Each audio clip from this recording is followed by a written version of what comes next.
Alors, personne ne sait vraiment. Toi, qui vas peut-être faire une course de trail pour la première fois de ta vie, tu ne demandes pas aux bénévoles qui balisent le parcours combien de temps il reste, combien de kilomètres il reste, où on en est, ils ne savent pas. Ouais. Et ils sont programmés pour t'encourager. Donc, même si tu es au 3e kilomètre, ils vont te dire « Courage, c'est bientôt fini !» C'est jamais bientôt Ceci est fini. véridique.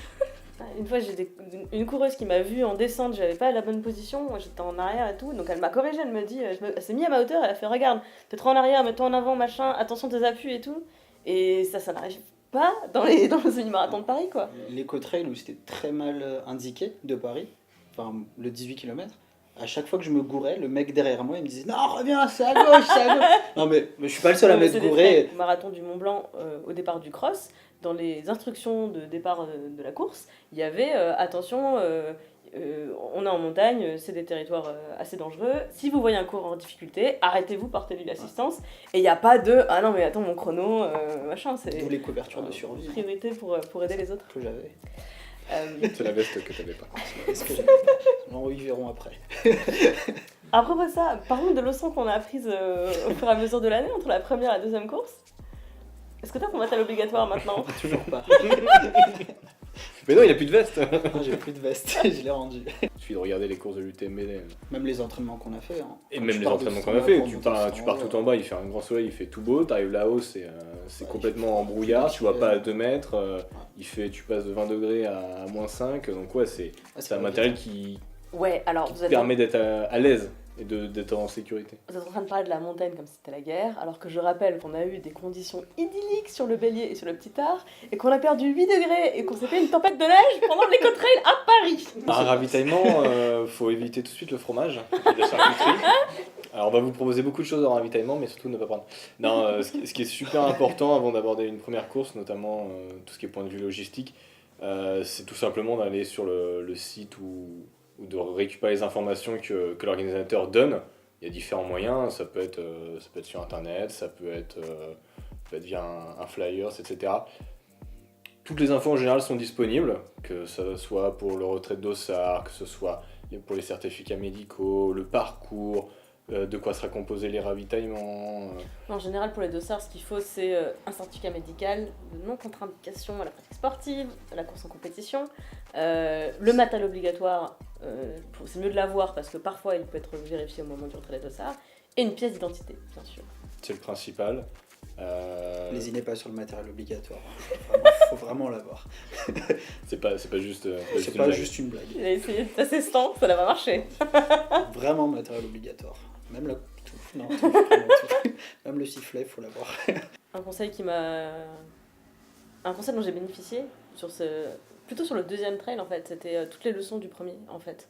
C'est-à-dire que sur le premier, j'étais arrivée en me disant ouais, c'est pas un sport pour moi fondamentalement parce que je suis pas taillée pour la course en montagne, je suis une petite femme vraiment pas costaud. A priori, je vais mourir. J'ai listé toutes les premières fois les choses que j'avais pas faites déjà en me disant ok, ça c'est l'inconnu, mais c'était juste ça. J'avais jamais couru aussi longtemps en montagne, j'avais jamais fait une distance aussi longue en montagne, j'avais jamais monté autant de dénivelé en moins de 2 heures, ok, mais c'était les seuls inconnus. Et tout le reste, j'avais considéré que c'était, du coup c'est connu en fait, parce que le matériel, je l'avais déjà pris. Et pendant tout le mois de septembre, du coup, je m'étais entraînée avec tout le matériel. Je sortais tous les matins avec mon sac de trail, avec la poche d'eau dedans, avec ma veste et tout, en me disant, le jour de la course, comme ça, tout ça, c'est pas un inconnu. J'ai pas des frottements surprises dans tous les sens, j'ai pas, mon sac qui est pas bien équilibré et tout. Alors, j'avais un swag sur les quais de Seine le samedi matin, habillé en trail, quand tout le monde était en short, t-shirt, en regardant, parce que pour qu'elle se prend la meuf. La meuf, elle prépare sa deuxième course de trail. J'avais pas encore beaucoup couru, même sur plat. Mais quand d'un seul coup t'es dans la pente, tu commences à vouloir courir et au bout de même pas 200 mètres, en fait, tu te rends compte que non, tu vas pas pouvoir courir cette pente pendant indéfiniment. C'est hyper surprenant. Et là, tu te demandes, je marche pas, je cours, qu'est-ce que je fais? Est-ce que je suis en train de tricher? Est-ce que j'ai la bonne attitude? Non, il faut savoir une chose, c'est que marcher, c'est absolument pas tricher, au contraire. Ouais, c'est indispensable. Il y a une phrase que moi j'ai retenue dès le début, c'est le premier week-end qu'on nous a sorti, c'est qu'un trail, ça ne se gagne pas en montée, mais ça se perd en descente. Et surtout, la montée, ne jamais se cramer. Ne jamais se cramer en montée. Ça se gère de toute façon. Tu peux pas descendre sinon après de toute façon. Entre une personne qui court et une personne qui marche, il n'y aura jamais un écart immense.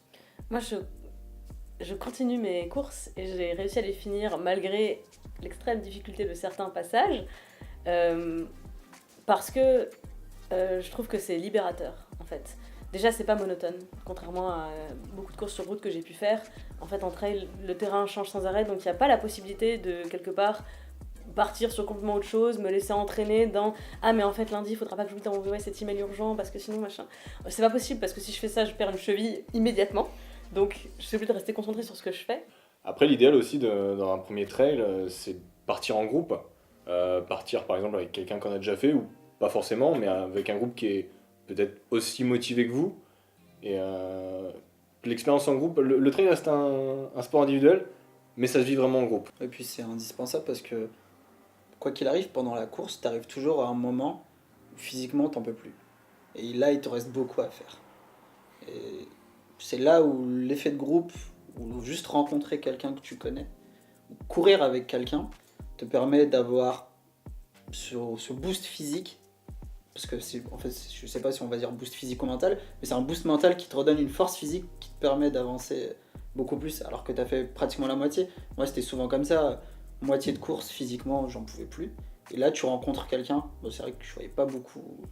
Donc souvent, on s'est pas beaucoup croisés tous les deux. On a la poussière derrière lui, si tu veux. C'est donc pas bon. beaucoup croisé. Mais j'ai croisé souvent les encadrants ou les caméras et tout, et juste le fait de te dire bravo, ou même les gens, parce qu'il y a ton nom écrit sur le dossard. Ouais. Et juste les gens écrivent allez Yacine, ou allez Steve, ou allez Clémence, c'est un truc de malade. Le mec te connaît pas, la personne te connaît pas, crie ton prénom, et juste ça te redonne une énergie phénoménale.